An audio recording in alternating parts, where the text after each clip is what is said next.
Group trip पर Mohali. Group में अर्नव और मयूर दो जिगरी दोस्त थे। वो दोनों अक्सर साथ ही रहते थे। देख, तेरी वाली तुझे लाइन दे रही है। अबे क्या फायदा, सामने देख कितने लोग हैं। आज रात को उसको अकेले में मिलता हूँ। मजे ही मजे।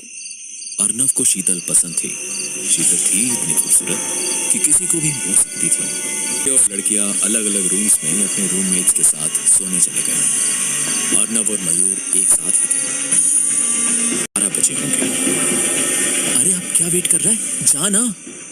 किसी ने देख लिया तो पटक पटक के मारेंगे मुझे। जा ना, किसी ने देख लिया तो पटक पटक के मारेंगे मुझे। कितना फट्टू है तू यार। तभी उनके दरवाजे पर ठक ठक हुई। अर्नव, अर्नव, अर्नव, दरवाजा खोलो।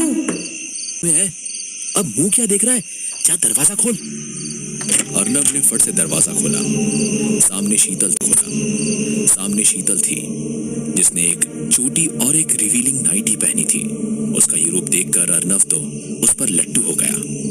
चलो। पर कहाँ? अकेले में। यहाँ अर्नव ने मयूर को आंख मारी और चुपचाप शीतल के साथ चला गया। अर्नव के जाने के बाद लगता है आज इन दोनों का सेट हो जाएगा। अच्छा है, अब मुझे भी कोई गर्लफ्रेंड ढूंढ लेनी चाहिए। मयूर अपने फोन पे रील्स देखते देखते सो गया। अगली सुबह मयूर जब उठा तो अर्नव वहां नहीं था। ये अब तक नहीं आया, कहाँ गया ये? मयूर अर्नव को ढूंढने लगा। उसने सारे लोगों को पूछा पर किसी ने अर्नव को नहीं देखा था। लाता है। मुझे क्या पता, तुम्हारा दोस्त है, तुम्हें पता होगा। शीतल, कल तुम जब रूम में आई थी अर्नव तुम्हारे साथ। मेरे रूम में आऊंगी, मैं तो कल रात अपने ही रूम में थी। अरे शीतल, झूठ बोलने की कोई बात नहीं है, मैं सब जानता हूँ। मुझे बस ये बता। मुझे सच में नहीं पता अर्नव कहाँ है। मैंने तो कल शाम मुझसे तुम्हारे साथ ही देखा था। मयूर, शीतल सही बोल रही है। कल शाम तो वो जल्दी से सो गई थी। हम लड़कियां जागी थी और पूरे समय वो हमारे सामने ही सोई थी। वो मेरे सामने थी। उसने अर्नव को 3 बार पुकारा था। तुम्हें जरूर कोई गलतफहमी हुई है। तभी मयूर ने देखा होटल का एक स्टाफ उसे कुछ अजीब तरह से देख रहा है। मयूर उसके पास गया। तुमने मेरे दोस्त को देखा है? नहीं देखा सर। सच बता, अगर तूने देखा है तो बता दे, वरना तुझे पुलिस के हवाले कर दूंगा। नहीं देखा सर। सच बता, अगर तूने देखा है तो बता दे, वरना तुझे पुलिस के हवाले कर दूंगा। नहीं देखा सर। मैं तो बस आपकी बातें इसलिए सुन रहा था कि ये सब। पुलिस ने होटल के सीसीटीवी कैमरे की जांच की तो उन्हें पता लगा कि अर्नव अकेला ही कमरे के बाहर गया था।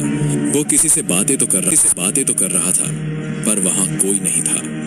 ये देखकर होटल मैनेजर समझ गया। मैनेजर ने तब कुछ नहीं बताया। पुलिस के जाने के बाद वो मयूर के पास गया। तुम्हारे दोस्त को छलावा ले गया है, अब वो जिंदा वापस नहीं आएगा। अब कौन है? एक ऐसी शक्ति जो किसी का भी रूप ले सकती है। वो अपने शिकार के दिमाग पर हावी हो जाती है और फिर उसे मौत के घाट उतार देती है। ये सब कुछ नहीं होता, मैं इन सब बातों में नहीं मानता। तुम्हारे मानने न मानने से सच नहीं बदल जाएगा, और ये सच है कि वो तुम्हारे दोस्त को ले गया। मयूर समझ नहीं पा रहा था कि क्या सच है और क्या झूठ। उसने कभी पहले छलावे के बारे में सुना नहीं था। मयूर को लग रहा था कि उसका दोस्त किडनैप हो गया है, इसलिए उसने उसे ढूंढने की कोशिश जारी रखी। उस रात मयूर अपने रूम के विंडो पर था। तभी उसने देखा कि उसका दूसरा दोस्त मयंक सीमा से बातें कर रहा था।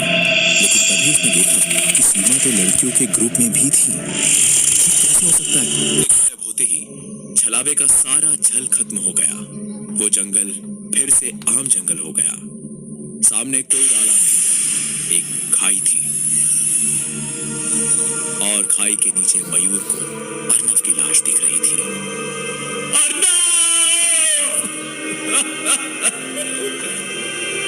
मयूर ने छलावे का अंत कर दिया पर वो अपने दोस्त अर्नव को बचा नहीं पाया।